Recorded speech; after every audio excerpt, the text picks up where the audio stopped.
आणि आता पाहणार आहोत विविध क्षेत्रातील बातम्या टॉप 9 मधून। सुरुवातीला लोकसभा जागा वाटपासंदर्भातील टॉप 9 घडामोडी। राज्यभरातील डझनभर खासदारांचा स्ट्राईक रेट समाधानकारक नाही। भाजप नेतृत्वाकडून राज्यातील खासदारांचा अंतर्गत 3 सर्वे।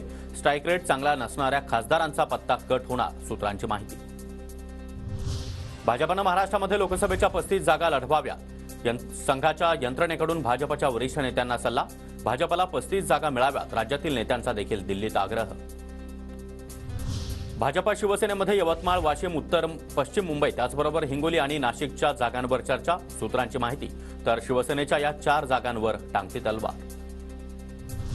वेळ पडल्यास भाजप लोकसभेच्या 48 जागांवर निवडणूक लढेल। भाजप शिंदे गट आणि अजित पवार गटाचं विसर्जन करेल, विनायक राऊतांची खोचक टीका।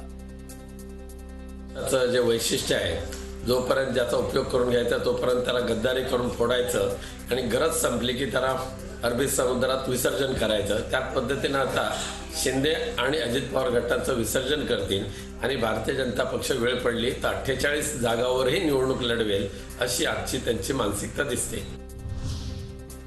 लोकसभेच्या उमेदवारांची यादी रावसाहेब दानवेंच्या खिशात। रावसाहेब दानवेंनी चिठ्ठी वाचली मात्र दाखवली नाही।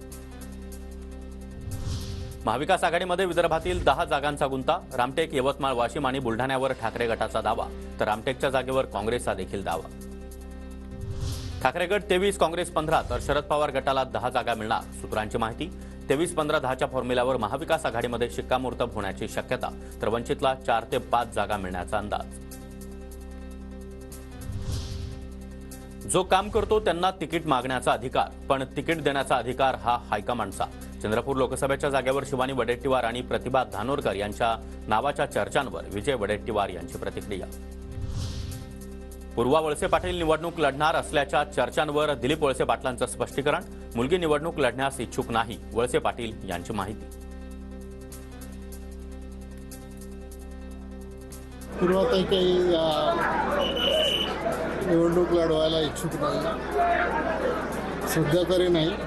मुळातच निवडणूक हा विषय तिच्या डोक्यात नाही आहे, पण